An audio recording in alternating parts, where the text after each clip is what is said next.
ఓం శాంతి. ఈరోజు బాబా ఏం చెప్తున్నారంటే, మధురమైన పిల్లలు, తండ్రి దృష్టి హద్దు బేహద్దులను కూడా దాటి వెళ్తుంది. మీరు కూడా హద్దు బేహద్దులను దాటి వెళ్ళాలి. అనగా సత్యయుగము, హద్దు బేహద్ అనగా కలియుగము. ఈ రెండింటిని కూడా మనం ఇప్పుడు దాటి వెళ్ళాలి. అన్న ఓం శాంతి అన్న. ఈరోజు బాబా ప్రశ్న ఏమడుగుతున్నారంటే, శ్రేష్టాతి శ్రేష్టమైన జ్ఞానరత్నాల ధారణ ఎటువంటి పిల్లలకు బాగా జరుగుతుంది? బుద్ధి యోగము ఒక తండ్రి జతలో మాత్రమే ఉన్నవారికి, పవిత్రమైన వారికి జ్ఞానరత్నాల ధారణ బాగా జరుగుతుంది. ఈ జ్ఞానరత్నాల ధారణ కొరకు పాత్ర శుద్ధంగా ఉండాలి. ఉల్టా సుల్టా సంకల్పాలు కూడా సమాప్తం అవ్వాలి. తండ్రితో యోగాన్ని జోడిస్తూ పాత్ర బంగారమైనప్పుడు రత్నాలు నిలవగలవు. మధురాతి మధురమైన ఆత్మిక తండ్రి ఆత్మిక పిల్లలకు కూర్చొని ప్రతిరోజు అర్థం చేయిస్తున్నారు. ఈ సృష్టి చక్ర జ్ఞానము, భక్తి, వైరాగ్యములతో తయారైనది పిల్లలకు అర్థం చేయించబడుతుంది. బుద్ధిలో ఈ జ్ఞానము గుర్తుండాలి. పిల్లలైన మీరు ఈ హద్దు బేహద్దులకు అతీతంగా వెళ్ళాలి. తండ్రి అయితే హద్దు బేహద్దులకు అతీతంగా ఉన్నారు. ఇది కూడా అర్థం చేసుకోవాలి కదా. ఈ జ్ఞానము ఇతరులెవ్వరిలోనూ లేదు. మీకు అర్థం చేయించేవారు తండ్రి. ఆ తండ్రి హద్దు బేహద్దులకు అతీతంగా ఉంటారు. ఈ జ్ఞానాన్ని ఇతరులెవరూ అర్థం చేయించలేరు. రచనను గురించిన ఆది మధ్యాంతాల రహస్యాన్ని అర్థం చేయించి వాటి నుండి అతీతంగా ఉండమని చెప్తున్నారు. అక్కడ ఏమీ ఉండదు. ఎంత దూరం వెళ్ళినా ఆకాశమే ఆకాశం ఉంటుంది. దాన్నే హద్దు బేహద్దుల నుండి దూరమని అంటారు. అంతమెవరూ తెలుసుకోలేరు. అంతం లేనిదని అనంతమని అంటారు. అనంతమని చెప్పడం సులభమే, కానీ అంతమనగా అర్థం చేసుకోవాలి. అర్థము తెలుసుకోవాలి. నాకు హద్దు మరియు బేహద్ గురించి కూడా తెలుసు అని తండ్రి ఇప్పుడు అర్థం చేయిస్తున్నారు. ఫలానా ధర్మము ఫలానా సమయంలో స్థాపన అవుతుందని తెలుసు. హద్దులోని సత్యయుగం వైపుకు దృష్టి పోతుంది. తర్వాత బేహద్ కలియుగం వైపుకు వెళ్తుంది. ఆ తర్వాత మనము రెండింటిని దాటి వెళ్ళిపోతాము. అక్కడ ఏమీ లేదు. సూర్యచంద్రులను దాటి ఇంకా పైకి వెళ్తాము. అక్కడ మన ఇల్లు శాంతిధామము, మధురమైన ఇల్లు ఉంది. సత్యయుగము కూడా మధురమైన ఇల్లే. అక్కడ శాంతితో పాటు రాజ్యభాగ్య సుఖము కూడా ఉంటుంది. రెండూ ఉంటాయి. ఇంటికి వెళ్తే అక్కడ కేవలం శాంతి ఉంటుంది. సుఖం అనే పేరే ఎత్తరు. ఇప్పుడు మీరు శాంతి స్థాపన చేస్తున్నారు. అంతేకాక సుఖ శాంతులను కూడా స్థాపన చేస్తున్నారు. అక్కడ శాంతితో పాటు సుఖమైన రాజ్యము కూడా ఉంటుంది. మూలవతనంలో సుఖం అనే మాటే ఉండదు. అన్న బాబా ఇప్పుడు ఈ బేహద్ డ్రామా గురించి తండ్రి కూర్చొని అర్థం చేయిస్తున్నారు. పిల్లలు చాలా దూరదృష్టి కలవారిగా ఉండాలి. ఇంతకు ముందు మనకు ఏమీ తెలిసేది కాదు. మానవులై ఉండి నాటకం గురించి తెలియకుండా ఉండేవారము. అందరిలో గొప్పవారెవరో మనకు తెలుసు. అత్యంత ఉన్నతమైన వారు భగవంతుడు. శ్లోకాలు కూడా చదువుతారు. మీ పేరు ఉన్నతమే. ఊంచా తేరా నామ్, ఊంచా తేరా ధామ్. ఇప్పుడు మనకు తప్ప ఇతరులెవ్వరి బుద్ధిలోనూ లేదు.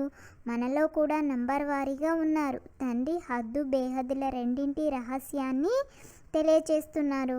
వాటికంటే పైన ఏమీ లేదు. అది మీరుండే స్థానము. దానిని బ్రహ్మాండము అని చేస్తున్నారు. వాటికంటే పైన ఏమీ లేదు. అది మనముండే స్థానము. దానిని బ్రహ్మాండము అని కూడా అంటారు. మనం ఇక్కడ ఆకాశతత్వంలో ఉన్నాము. ఇందులో ఏదైనా కనిపిస్తుందా? రేడియోలో ఆకాశవాణి అని అంటారు. ఈ ఆకాశానికి అంతము లేదు, అంతము చూడలేరు. ఆకాశవాణి అంటే మానవులు ఏమనుకుంటారు? వీరి నోరు పోలార్.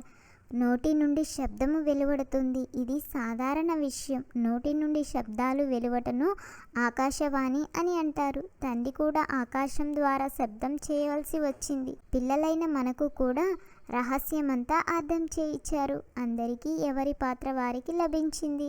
అందరికంటే శ్రేష్టాతి శ్రేష్టమైన వారు భగవంతుడు. తర్వాత ప్రవృత్తి, తర్వాత సృష్టి వృద్ధి చెందుతూ, తర్వాత ప్రవృత్తి మార్గంలోని జంట పూస. ఆ తర్వాత నంబర్ వారుగా ఉంటారు. మాల చాలా చిన్నది. ఆ తర్వాత సృష్టి వృద్ధి చెందుతూ ఎంతో పెద్దదిగా అవుతుంది. ఎన్నో కోట్ల మంది మాల. ఇదంతా కూడా చదువే. అరే చింటూ, తండ్రి అర్థం చేయిస్తున్నారు, తండ్రియే సర్వోన్నతమైన వాడిని అని. నా తర్వాత జంట పూస. ఆదిలో మహారాజా మహారాణిగా ఉన్నవారే మళ్ళీ ఆదిదేవుడు ఆదిదేవిగా అవుతారు. ఈ జ్ఞానమంతా మన బుద్ధిలో ఉంది. ఈ జ్ఞానాన్ని మనం ఎక్కడ వినిపించినా ఆశ్చర్యపడతారు. మీరు సరిగ్గా చెప్తున్నారు. మానవ సృష్టికి బీజరూపులు ఒక్క జ్ఞానసాగరులు మాత్రమే. వారు తప్ప మరెవరూ జ్ఞానము అర్థం చేయించలేరు. ఈ విషయాలన్నీ ధారణ చెయ్యాలి, కానీ పిల్లలకు ధారణ అవ్వదు. చాలా సులభమైనదే, ఏ కష్టమూ లేదు. మొదటిది స్మృతి యాత్ర చేయాలి. పాత్ర పవిత్రంగా శుద్ధంగా ఉండాలి. అప్పుడు మాత్రమే జ్ఞానరత్నాలు నిలుస్తాయి. ఇవి అత్యంత శ్రేష్టమైన రత్నాలు. ఈ బాబా రత్నాల వ్యాపారం చేసేవాడు. చాలా మంచి వజ్రాలు మణులు వస్తే వాటిని వెండి డబ్బీలలో దూది మొదలైన వాటిలో భద్రంగా ఉంచేవారు. ఎవరైనా చూస్తే ఇది చాలా ఫస్ట్ క్లాస్ వస్తువు అని అనేవారు. ఇది కూడా అంత మంచిది. మంచి మంచి వస్తువులు మంచి పాత్రలలో శోభిస్తాయి. మన చెవులు వింటున్నాయి. అందులో ఈ జ్ఞానము ధారణ అవుతుంది. పవిత్రంగా ఉంటే బుద్ధి యోగము తండ్రి జతలో ఉంటుంది. ధారణ బాగా జరుగుతుంది. లేకుంటే ఉన్నదంతా వెలుపలికి వెళ్తుంది. ఆత్మ ఎంతో చిన్నది, అందులో ఎంతో జ్ఞానము నిండి ఉంది. చాలా మంచి శుద్ధమైన పాత్ర కావాలి. ఏ ఇతర సంకల్పము రాకూడదు. ఉల్టా సుల్టా సంకల్పాలన్నీ పూర్తిగా నిలిచిపోవాలి. అన్ని వైపుల నుండి బుద్ధిని తొలగించాలి. ఇప్పుడు తండ్రియే సర్వశక్తివంతులని మనం అర్థం చేసుకున్నాము. ఆ తండ్రి సర్వశక్తివంతులు. మనకు నేర్పిస్తూ నేర్పిస్తూ విశ్వమంతటికి అధికారులుగా చేస్తారు. అక్కడ సర్వస్వము లభిస్తాయి. లభించని వస్తువేది ఉండదు. ఏ వస్తువు కొరకు కూడా పురుషార్థము చేసే పనే ఉండదు. మన వద్ద లేని వస్తువేది ఉండదు. అయినా నంబర్ వారు పురుషార్థానుసారము పదవి లభిస్తుంది. తండ్రికి తప్ప ఇటువంటి విషయాలు వేరెవ్వరికీ తెలియదు. అందరూ పూజారులే. గొప్ప గొప్పవారు శంకరాచార్యులు మొదలైన వారు ఉన్నారు. బాబా వారి గొప్పతనం గురించి కూడా తెలుపుతారు. మొదట పవిత్రతా శక్తి ద్వారా సహాయం చేసి భారతదేశాన్ని సంభాళించేందుకు వారు నిమిత్తంగా అవుతారు. అది కూడా వారు సతోప్రధానంగా ఉన్నప్పుడు మాత్రమే. ఇప్పుడు వారు కూడా తమోప్రధానంగా ఉన్నారు. వారిలో ఇప్పుడు అంత శక్తి లేదు. ఇప్పుడు పూజారులుగా ఉండిన మనము మళ్ళీ పూజ్యులుగా అవుతాము. అర్థము చెప్తున్నారు. ఇప్పుడు మనము బుద్ధిలో పూర్తి జ్ఞానమంతా ఉంది. బుద్ధిలో ధారణ చేస్తూ ఇతరులకు అర్థం చేయిస్తూ ఉండాలి. తండ్రిని కూడా స్మృతి చేయాలి. ఆ తండ్రి వృక్ష రహస్యాన్ని కూడా పూర్తిగా అర్థం చేయిస్తూ ఉన్నారు. పిల్లలు కూడా ఇంత మధురంగా తయారవ్వాలి. యుద్ధము కదా, మాయావి తుఫానులు కూడా చాలా వస్తాయి. అన్నీ సహించవలసి వస్తుంది. తండ్రి స్మృతిలో ఉంటే అన్ని తుఫానులు తొలగిపోతాయి. హతం తాయి నాటకం గురించి తెలుపుతారు కదా. నోటిలో తావీజ్ వేసుకుంటే మాయ పారిపోతుంది. అది తీసేస్తే మాయ తిరిగి వచ్చేస్తుంది. అరే చింటూ, బాబా ఈరోజు హోంవర్క్ ఏమిస్తున్నారంటే బుద్ధిలో జ్ఞానరత్నాలను ధారణ చేసుకొని దానం చేయాలి. హద్దు బేహద్దులకు దూరంగా వికల్పాలు అపవిత్ర సంకల్పాలు రాకుండా ఉండు స్థితిలో ఉండాలి. మనమంతా ఆత్మలము. భాయి భాయి అను స్మృతిలో ఉండాలి. మాయావి తుఫానుల నుండి రక్షణ పొందేందుకు తండ్రి స్మృతి అనే గులకరాయి వేసుకోవాలి. అన్నీ సహించాలి.